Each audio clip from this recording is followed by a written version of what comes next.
Okay, let's unpack this. Welcome back to the deep dive. Our mission today is a deep synthesis, and it's one tailored specifically for you. Our audience of systems scientists, professors, and researchers who are, constantly grappling with the complexity of the interconnected human system. That's right. And we're not here to just summarize, not at all. No, we're here to chart the systemic architecture of mind and society. Our source material for this is a really rich collection of transdisciplinary reviews by Azarakhsh Mokri, and it spans, well, everything, the cognitive, the clinical, the social. And even the philosophical dimensions of what it means to be human. And the challenge here, which is also the real opportunity, is to view all this material not through the traditional disciplinary silos, psychology over here, sociology over there, but through the rigorous lens of complex adaptive systems. A bottom-up view of the human condition. Exactly. We're looking for the common principles, the underlying rules that govern everything from how a neuron fires to how a society engages in collective political behavior. We're really focusing on the system of systems that constitutes human behavior and mental health. I think that's so important because the traditional approach, it so often misses the crucial interfaces, the points where things actually break down. The points where the dysfunction occurs, yes. So we need a map for this. It's the colossal system. And to provide that clarity, we've clustered the core material into 7 essential thematic areas. Right, and these move conceptually from the micro level of individual cognition all the way up to the macro level of societal ethics and structure. This structured approach should allow us to move with some real rigor. The 7 pillars of synthesis we're going to explore are, first, the neurosociocognitive loop.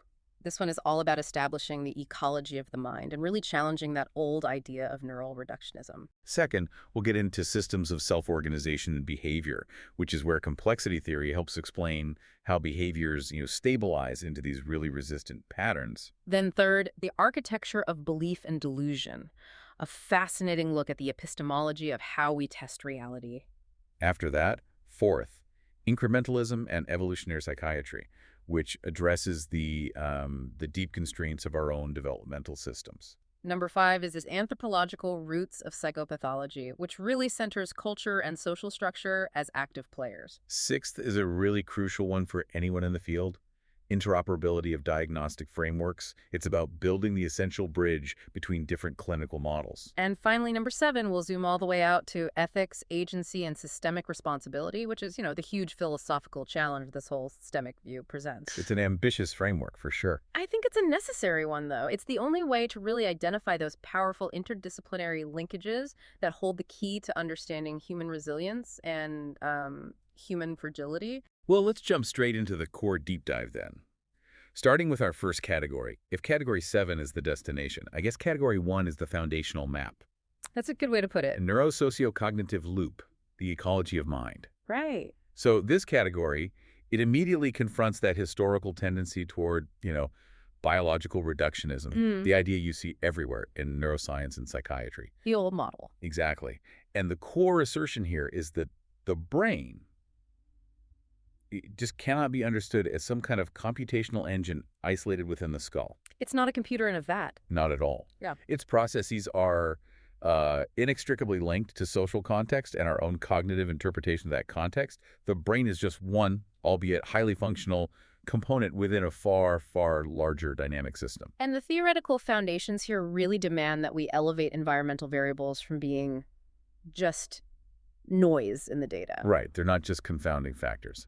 No, they are dynamic, essential inputs that actively define the system's architecture. I mean, think about the critique of strict reductionism. When researchers study, say, neural pathways, they often abstract them away from the full context of a living, breathing, socially embedded organism. They put this slice of brain under the microscope, but they forget the person it came from. Precisely. And what the sources show, again and again, is that sustained, complex social inputs fundamentally change the structure and the function of that neural network over time. It's not static. So this means we have to extend that concept of embodied cognition, right? The idea that the body shapes the mind. We have to push it further. We have to push it into a truly socially embedded system. The physical body, the immediate social network, your peers, your family, your community, and the cultural backdrop. Yeah. They aren't external inputs that the brain processes. They are part of the cognitive engine itself. Yes. The system boundary becomes incredibly porous, and it's, dynamically negotiated from moment to moment. Okay, let's get specific, though. How does this play out? A great example is the stress response. It's often very narrowly mapped to the HPA axis, the hypothalamic pituitary adrenal system. But what happens when the social environment generates a chronic, sustained threat? Something like institutionalized discrimination, or long-term poverty, or even just really precarious employment where you don't know if you'll have a job next month. Exactly those things. That kind of threat doesn't just trigger these acute spikes of cortisol, it pushes the system into a state that scientists call allostatic load. Allostatic load, for anyone who might not be familiar, that's essentially the wear and tear on the body and the brain that results from chronic overactivity or sometimes underactivity of those stress response systems. Right. The system is forced to adapt to a constant state of threat by raising its entire operational baseline. It's like turning the idle on your car engine way, way up permanently. And that burns a lot of fuel. An incredible amount. So the sustained presence of this sociological system failure, this chronic social threat, it literally rewires the system's set points. The amygdala, which is involved in threat detection, can become hyperreactive. It starts seeing threats everywhere. And at the same time, the prefrontal cortex, the part involved in regulation and, calming things down. Its functionality can become impaired. So you have a hypersensitive gas pedal and failing brakes. And this is a material feedback loop. The social structure emerges as a biological modulator. It defines the very sensitivity and the response capability of your neural architecture. Wow. That completely reframes the idea of vulnerability. It's not just a personal failing. It's an adaptive response to a toxic environment. It has to be. And if our cognitive processes are running on a kind of predictive coding, where the brain is constantly making and updating predictions about what's going to happen next, then the social environment is what dictates the quality and the content of those predictions. Yes. A trustworthy, stable social environment, it generates low-error, reliable predictions. This frees up enormous cognitive resources. You don't have to waste energy worrying. But a chaotic, threatening social environment forces the system into these high-error, high-vigilance predictive loops. And that consumes vast amounts of energy. It manifests as chronic anxiety or that deep, profound fatigue that so many people report. The system is just exhausted from trying to predict the unpredictable. So if we connect this to formal systems science, what are we looking at? We are looking at a perfect example of the principle of systems interoperability. The functional output of the neural subsystem, things like cognitive clarity, emotional stability, is critically dependent on the integrity of the external social subsystem. So a failure in the social structure, like, say, the atomization of community where people feel more and more isolated. That is not merely an inconvenience. It's not just sad. It actively degrades the operating stability of the individual human system. The hardware can't function properly without the right network connection. Which leads directly to the idea of emergent behavior, then. It has to. If the internal self is defined by this ongoing negotiation, this loop with the external environment, then complex phenomena like identity or self-awareness or even specific emotional disorders, they're not locally traceable to a single gene or a single brain region. You can't find them in the brain. You can't. They emerge dynamically from the coupled interaction. You will never understand depression solely by measuring serotonin levels if the system's entire energy landscape is being warped by the relentless demands of a structurally unequal economy. So the interdisciplinary mandate here is crystal clear. Cognitive science has to stop treating the brain like a black box that just processes data. And instead recognize it as a highly specialized processor that's running almost captive within a much larger self-defining social operating environment. But there's a problem here. If this is true, and our neural architecture is so dynamically shaped by the environment, doesn't that make the system inherently resistant to beneficial change? We see this all the time. People intellectually understand they need to change a behavior, but they stay stuck. That friction, that stickiness, it's key. And that drives us perfectly into category 2. Yes, it does. Systems of self-organization in behavior, feedback and homeostasis. This is where we analyze how those behavioral patterns, both the adaptive routines we need to survive and the destructive habits that harm us, develop, stabilize, and most crucially, resist intervention. So this is the application of complexity theory to human action. It is. It's where we see that behavior is driven by self-organization toward these powerful self-maintaining states. We have to move beyond simple linear models of, choice and consequence. It's not that straightforward. So what are the theoretical foundations for this? They really rest on the concept of attractors and repellers within a phase space of possible behaviors. Tractor state. Explain that. An attractor state is a configuration. It's a whole set of neural, hormonal, and environmental feedback loops that requires the absolute least amount of energy for the system to maintain. So maladaptive patterns like chronic avoidance or substance addiction or even severe procrastination. They become these powerful, stable attractors. Exactly. The system just settles into this deep, well-worn valley in the landscape of possibility. It's easier to stay in the valley than to climb the hill out of it. And the stability of that state is achieved through homeostasis. Or is there a better term? Allostasis is probably more accurate. It's the system actively maintaining stability through change.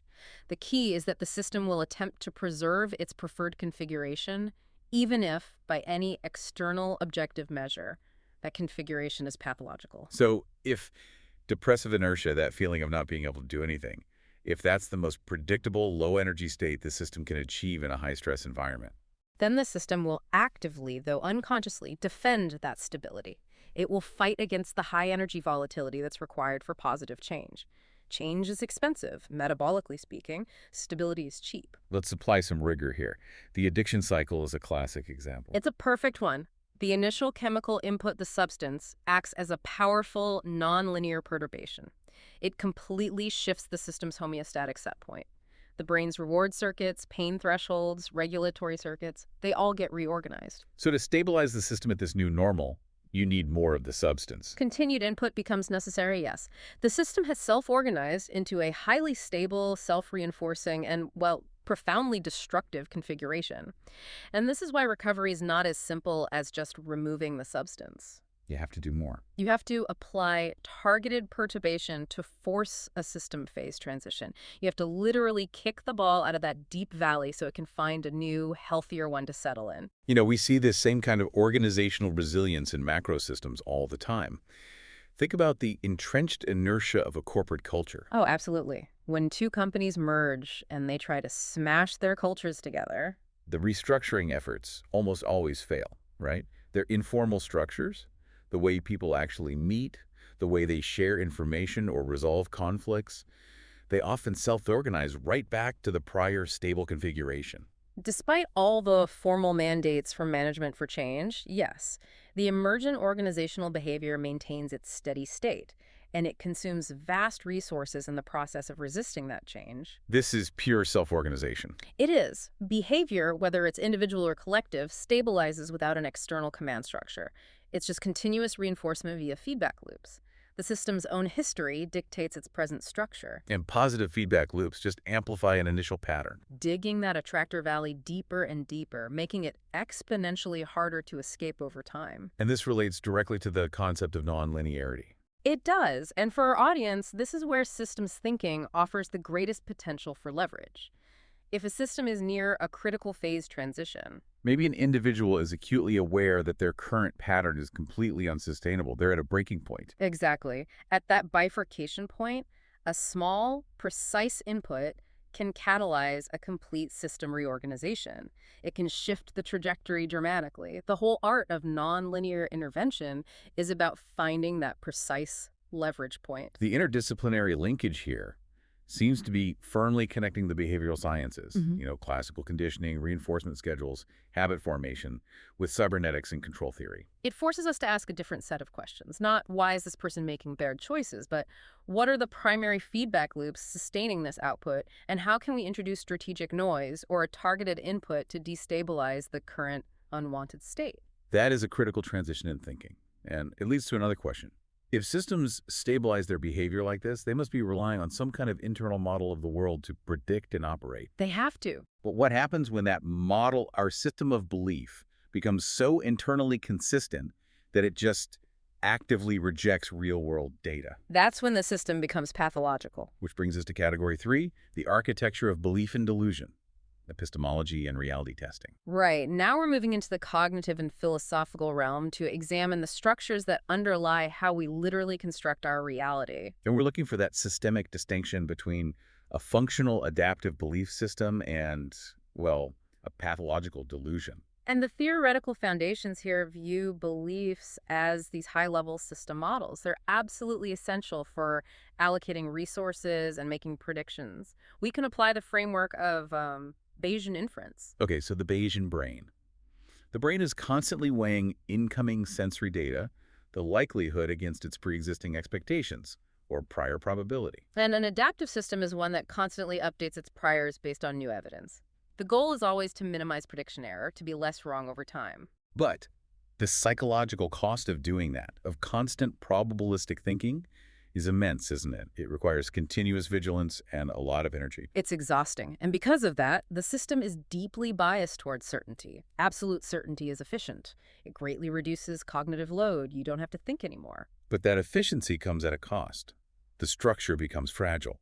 When irrefutable, contradictory data finally arrives, the system faces an existential threat to its entire model. And this is where delusion emerges. A delusion is not just wrong information. It's a system model that has optimized itself for internal consistency and for minimizing prediction error within its own boundary at the total expense of external reality validation. So the delusion is actually highly predictive for the individual. Precisely. Because the system has hardened its boundaries, it has effectively learned to silence or filter out any disconfirming sensory inputs. It puts its fingers in its ears and hums loudly. So we can frame delusion as a pathological state of, say, high confidence and low fidelity. The confidence, the prior, has completely overwhelmed the fidelity of the incoming data, the likelihood. That's an excellent way to put it. And we see milder collective versions of this happening all the time in digital environments. Confirmation bias, which is already a natural tendency, gets amplified by algorithmic network structures. And suddenly you have collective cognitive rigidity, tribalization. You get these internally consistent echo chambers that prioritize social validation and group cohesion over any kind of external reality testing. Let's consider the mechanism of paranoid cognition. It often results from the cognitive system's fundamental inability to tolerate the sheer complexity and ambiguity of the modern world. It's just too much. So the system's response is to simplify. It reduces a complex, multifaceted event into a single, simple, causal narrative. And usually that narrative involves some kind of external threat or a conspiracy. It's system reductionism being deployed as a cognitive energy-saving mechanism. And the resulting model is stable, it's simple, and it's self-reinforcing. Even if it's wildly inaccurate from an external perspective. The system science connections here are profoundly relevant, aren't they? Especially around system boundary definition. Yes. Delusions represent a pathological hardening of this boundary. The system achieves a kind of stability by making itself impervious to the flow of external data. This defense mechanism, while it stabilizes the internal model, leads to a functional decoupling from the consensus reality of the external social system. It's also a failure of information flow and fidelity. A total breakdown. The brain's crucial filtering mechanisms, the parts that manage attention and relevance, they begin to misattribute weight. They see significance where there is none, and they ignore what's important. They stabilize these processing errors into a new, distorted operational model. Which forces a deep connection between the cognitive sciences, particularly how we manage prediction and heuristics, and philosophy, which has for centuries been asking about the very nature of truth and our mechanisms for validating claims. It's where the rubber of cognitive science meets the road of epistemology. But let's introduce a challenge here. If we accept the stability of these belief systems from Category 3 and the self-organizing nature of behavior from Category 2, how did we, as a species and as individuals, arrive at these specific, sometimes contradictory default settings in the first place? We have to look at the historical constraints, the path we took to get here. Which brings us to our fourth category, shifting the perspective to developmental time, incrementalism and evolutionary psychiatry, developmental systems. Right. The argument here is that the psychological system's trajectory is deeply, deeply path-dependent. And that many of our contemporary mental health vulnerabilities are actually the result of incremental adaptations to environments that have changed far too rapidly or just don't exist anymore. The core theoretical concept we have to grapple with here is the evolutionary mismatch. It's fundamental. Our psychological systems are, for the most part, optimized for ancestral environments. Contexts defined by small, stable social groups, immediate physical threats, and a very clear correlation between effort and reward.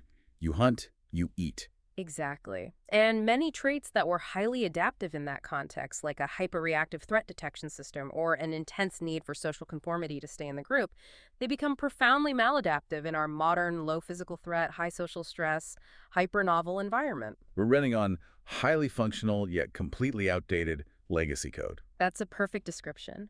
And this path dependence dictates that early choices, environmental exposures, and genetic predispositions, they generate these cumulative effects that severely constrain the future states of the system. It's what's known as the tyranny of small decisions. A slightly suboptimal input early in development can place the entire system on a trajectory that requires exponentially more energy to correct later on. And sometimes that energy requirement exceeds the system's capacity for reconfiguration. It just gets locked in. A perfect example has to be the anxiety and vigilance system. Oh, absolutely. It was critical for survival in the face of an immediate physical danger, like a predator. But in the modern world, the threats are chronic and they're abstract. Debt, career instability, social performance pressure on social media. Exactly. The vigilance system just fires constantly. It never shuts off. And that leads to chronic, generalized anxiety and exhaustion, but without the resolving action, the fight or the flight, that historically would have cleared the stress response. So the incremental addition of all these abstract stressors over time has turned what was an adaptive mechanism into a pervasive liability. And we see this incremental, accretive development at the neurobiological level as well. Habit formation is literally the creation of robust, well-myelinated neural scaffolding through repetition. Small, repeated actions create these structural constraints that are incredibly difficult to dismantle later, even if the resulting behavior is completely undesirable. Development, whether we're talking about an individual or the entire species, is fundamentally a process of successive functional modifications. It's not radical redesign. We don't start from scratch. And the systems science implications of this center on incremental and evolutionary development. Yes, we are patchwork systems. We don't just discard old structures. We build on top of them. We modify them. And this explains the presence of so many vestigial behaviors and emotional responses that just complicate modern functioning. We carry the entire history of our systems development in our current vulnerabilities. This also illuminates that tension between system robustness and fragility, doesn't it? It really does. A system that was optimized for stability in a highly predictable environment, like ancestral tribal living, becomes brittle. It becomes fragile under specific types of modern stress when it's rapidly transplanted into a complex, high-novelty, low social cohesion urban environment. The systemic rules for survival have been completely broken. And that leads to collapse under pressure. The linkage here is critical. It synthesizes evolutionary anthropology and developmental psychology and psychiatry. It mandates that when we assess any kind of distress, we have to always ask, which constraints, imposed by either evolutionary or developmental history, are now creating a mismatch with the current operating environment? But those operating environments, the modern urban landscape, the digital age, they are themselves systems shaped by our collective action and our collective narratives. So if the individual system is constrained by its history, what constrains the collective? Now you're asking the really big question. Which brings us to Category 5, where we dramatically shift the scale to the macro level, the anthropological roots of psychopathology, culture and structure. This forces us to recognize societal and cultural structures not as some kind of passive background noise, but as massive, active organizing systems that fundamentally shape the incidence, the manifestation, and even the treatment of mental distress. The theoretical foundation here posits culture as a powerful system constraint on the individual. It defines the acceptable ranges of behavior, and in doing so, it simultaneously defines deviance, or pathology. This is the central critique of universalism in psychiatric diagnosis. The very way an individual system manifests its distress, the vocabulary of symptoms that they use, is deeply influenced by the cultural lexicon and the shared social meanings that are available to them. And beyond that, culture acts as this massive repository for collective memory and trauma. Absolutely. Trauma experienced by prior generations, we're talking about systemic violence, resource scarcity, forced migration, that isn't purely historical data. It structures current group behavior, it influences epigenetic expression, and it shapes the psychological processing of individuals across generations. So sociological failure literally becomes a measurable biological and behavioral vulnerability. It does. We see practical examples of this in what are called culture-bound syndromes, things like Taijin Kyofusho in Japan, which is a deep fear of offending others through some kind of social transgression. Or attack de nervios in some Latin American cultures, which is a kind of seizure-like response to acute stress. These are localized manifestations of distress, and they're shaped by very specific cultural narratives. They illustrate that the symptomology of psychopathology is not static, it's culturally negotiated and expressed. And the connection to structural inequality just drives this point home, doesn't it? It couldn't be clearer. Socioeconomic stress and systemic discrimination represent a pervasive sociological system failure. Chronic structural inequality translates directly into higher rates of chronic stress and allostatic load, which leads to measurably increased biological vulnerability, and this is often passed down epigenetically. So it shows without a doubt that the macro system can be inherently pathogenic when its distribution of resources and opportunities is unstable or unjust. In terms of system science, we are explicitly dealing with the system of systems, OSS. Society is composed of economic, political, and cultural subsystems, and when these systems suffer conflicts or inefficiencies in their interoperability. For example, a hyper-individualized competitive economy clashing with the inherent human need for stable community and cohesion. They generate chronic stress that then manifests pathologically at the individual system level, which takes us right back to category 1. It's a closed loop. And this is the engine for emergence at the macro level. Yes. Phenomena like political polarization or mass alienation or widespread anomie, that feeling of normlessness, they don't emerge from a sudden biological flaw in every single individual. They emerge from failures in the structural organization of the collective system. A loss of coherent shared purpose, or the degradation of foundational social trust. Which creates a non-negotiable linkage between sociology, anthropology, and community psychiatry. It suggests that effective intervention often requires targeting the structural constraints and the cultural narratives that are generating the pathology, not just treating the individual manifestation of it. This immediately raises the question of how we even classify these manifestations.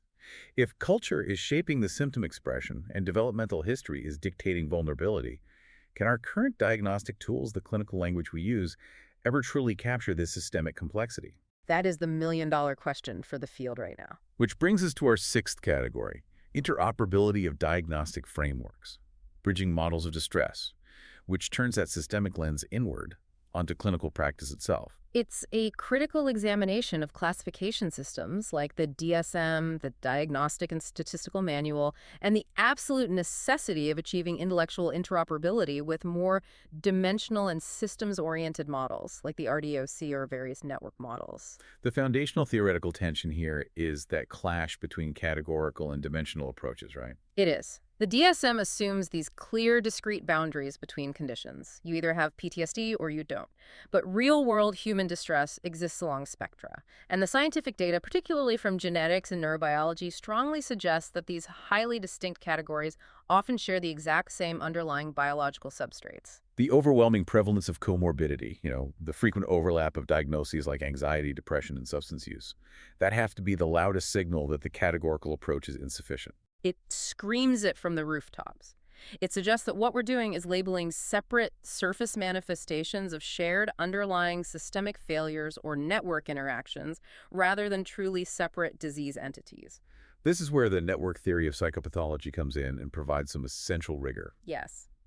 Instead of hunting for a single cause, like a chemical imbalance, network theory views symptoms as nodes in a dynamic web. These nodes, insomnia, anhedonia, rumination, they mutually reinforce one another. So when the network is resilient, symptoms might fluctuate, but they don't take over. Right. But when critical nodes become highly active and highly interconnected, the system can enter a rapid cascade failure, which is the state that we then label as a disorder. And for the system scientists in our audience, network theory allows for a very precise analysis of something called node centrality. Identifying those highly central, influential symptoms, the ones that connect to the greatest number of other symptoms, becomes crucial. A treatment that targets such a central node can yield profound, system-wide improvement. It's a much more efficient intervention than just addressing peripheral symptoms one by one. We should also address the RDOC framework directly. The research domain criteria, yes. RDOC moves beyond the traditional symptom-based categories and instead focuses on these dimensional domains, things like negative valence systems for threat response, positive valence systems for reward, cognitive systems for memory and attention, and so on. So it defines mental distress not by a checklist of behaviors, but by quantifiable deficits in these fundamental operating dimensions of being human. And what this offers is better conceptual systems interoperability, because it forces researchers to translate across disciplines. A deficit in the cognitive systems domain of RDOC can be mapped to specific neural pathways, to specific psychological processes like attentional bias, and to specific behavioral outputs. It allows biological, cognitive, and clinical frameworks to finally communicate using a unified dimensional language. So the final systems implication here is the challenge of system resolution. Exactly. Categorical diagnoses like the DSM provide these high-level, low-resolution labels that are useful for, say, clinical billing and rapid communication. But the dimensional and network models provide much higher explanatory power about the mechanisms and dynamics, but they often lack that immediate clinical utility. So the field's current mission is to merge these resolutions, to maintain clinical utility while integrating the mechanistic richness that comes from systems thinking. This entire transition brings us to the ultimate philosophical frontier, though.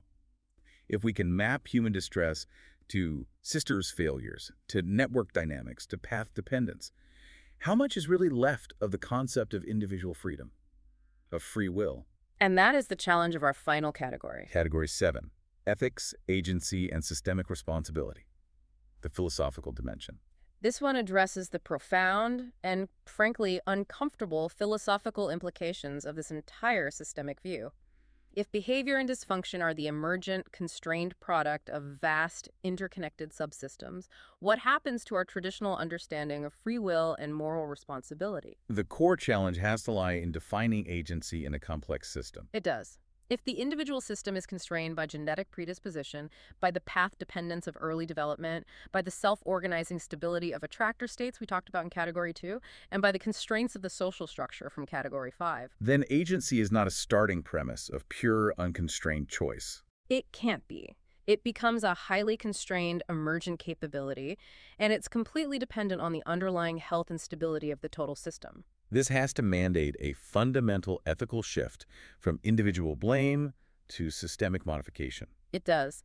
If pathology is primarily a system failure, a failure of interoperability between the individual and their environment, then the primary ethical duty must shift from merely treating the individual symptoms to actively reforming the pathological constraints of the environment that generated the stress in the first place. Let's consider the application in criminal justice, particularly around addiction. If you view substance use disorder not as a character failure or a moral defect, but as the stabilized high-energy attractor state of a self-organizing system under immense biological and social stress, It requires a drastic change in your intervention. the strategy has to shift. It moves from punitive incarceration to system reconfiguration. It means addressing poverty, housing instability, and physiological imbalance as core parts of the therapeutic system, not as separate social problems. This concept of emergent responsibility even ascends into our technology. When AI systems generate biased or discriminatory outcomes, Those outcomes are often emergent properties of complex network interactions and vast path-dependent training data sets. It's not usually the malicious intent of a single programmer. so accountability requires focusing on the design and maintenance of the total socio-technical system boundary, not just blaming individual actors within it. The system science connection here focuses acutely on ethical system boundaries. We have to philosophically determine the ethical scope of our interventions. If we're treating a complex adaptive system, how far must we intervene into family structures, into economic policy, even into neurochemical pathways to ensure the well-being of the individual subsystem? Where does the therapeutic imperative end and paternalistic overreach begin? It's a huge question. And it raises the ultimate philosophical debate: self-regulation versus external control. We have to somehow balance the system's inherent capacity for self-organization, which is the very essence of autonomy and agency, against the external imposition of control, even if that control is driven by a desire for societal optimization. That's the tightrope that policy and clinical practice are going to have to walk in the coming decades. It's a very fine tightrope. We have completed a really rigorous tour through 7 highly interconnected dimensions of human experience. And what's fascinating is how, when you view it all through this systems lens, several core unavoidable principles just jump out across all 7 categories. They unify the entire body of work. Yes, when you synthesize Mokri's comprehensive reviews, you see the human condition is really defined by a handful of these core systems characteristics. Let's do a meta-analysis then, first from the systems science perspective. The first thing is the undeniable reality of the system of systems, SOS structure. Human experience is defined by the necessary but often fragile interoperability between all these nested systems: the neural, the cognitive, the social, and the cultural. And dysfunction, overwhelmingly, doesn't originate deep within a single isolated component. No, it occurs at the interfaces, at the friction points where the systems meet and fail to connect properly. That reframes our clinical targets completely. Social anxiety, as we noted earlier, isn't just a neurological failure. It's an interface failure. It's a poor fit. It's an evolved, high-alert neural threat system from Category 4, clashing with the hypernovel, opaque demands of a modern social environment from Category 5. The pathology is the interaction. It's not the isolated component. The second big principle has to be the pervasive power of emergent behavior. Absolutely. Complex phenomena, consciousness, self-awareness, collective movements, mass polarization, they are all nonlinear. They're impossible to predict just by studying the components alone. They arise only from the dynamic coupling of the subsystems. Category 3 on belief illustrates this perfectly, doesn't it? The stable consistency of an individual's internal model only becomes functionally pathological when its lack of external validation emerges through social interaction. Yes. The third principle is the long-shadowed path by incrementalism and path dependency. The historical trajectory, both evolutionary and developmental, acts as a hard constraint on the present system. And any solution that ignores this deep path is, well, it's doomed to fail. Any successful intervention has to respect the existing structural code. Radical, non-incremental change often leads to system rejection or, more commonly, a rapid reversion to that deep, comfortable attractor state from Category 2. And finally, the unifying theme across everything. Self-organization. Whether we're discussing addictive patterns, entrenched political dogmatism, or corporate inertia, these systems are continuously reorganizing themselves based on internal rules and feedback. Which highlights the inherent resilience and adaptive capacity of human systems, their ability to stabilize under stress. But, and this is the crucial part, it also explains the profound stability and resistance to disruption that's exhibited by pathological states. The system is always efficient, even when it's being efficiently self-destructive. Okay, so if those are the meta-principles, how does this systemic synthesis mandate change within the traditional disciplines that structure all our knowledge? For psychology and the cognitive sciences, the shift has to be permanent. It has to be away from studying static individual traits and toward analyzing dynamic processes and the feedback loops that sustain them. The emphasis moves from what is the diagnosis to what are the current systemic inputs and organizational rules that are sustaining this particular behavior pattern. And that fundamentally requires integrative, cross-level therapeutic approaches. and for psychiatry and the behavioral sciences. This provides rigorous validation for trans-diagnostic models. The sources strongly indicate that while those categorical diagnoses from Category 6 are necessary for administrative utility, they are scientifically insufficient. So future understanding has to focus on shared underlying network structures. Yes, on identifying common deficits in regulatory domains like emotional modulation or inhibitory control that we now know underlie the traditional boundaries between depression, anxiety, and PTSD. And finally, for sociology, anthropology, and the humanities. The key mandate is the non-negotiable recentering of context from Category 5. This body of research just underscores that normal is a statistical and cultural construct. It is not a biological constant. And the systemic pathology, poverty, inequality, polarization is not merely correlated with distress. It is a primary pathogenic factor. It generates measurable vulnerability in the individual system. So the ultimate goal of these macro fields has to converge on optimizing the macro environment to facilitate human system flourishing. This integration of system science with the human condition is clearly more than just an academic theory. It fundamentally changes how we approach real-world problems. So let's look at the future trajectories. How will these integrated frameworks manifest in our daily lives and our institutions? I think we can anticipate a radical healthcare transformation that will lead to the rise of what you could call the systemic clinic. We're predicting the end of truly siloed treatment. Integration will become mandatory. It will have to be. Psychiatric care will systematically incorporate structural interventions. It will mandate housing support, employment stability, community access, all recognizing the social ecosystem from categories 1 and 5 as part of the total therapeutic system required for stabilization. And beyond that, care will become predictive and highly individualized. Yes. Systems modeling will be used to predict treatment response by analyzing the interoperability of the patient's unique system, their genetics, their developmental path from category 4, and their current social ecosystem. It moves us away from generalized trial and error. And toward identifying the most efficient leverage point for this specific system's current configuration. That is true personalized medicine guided by complexity science. Secondly, we should consider workplace dynamics and organizational flourishing. The focus will shift from just managing outcomes to designing inherent resilience into the system. Organizations will start applying these principles to create self-organizing systems that actively prevent the formation of those maladaptive attractor states, like endemic burnout or toxic inertia from category 2.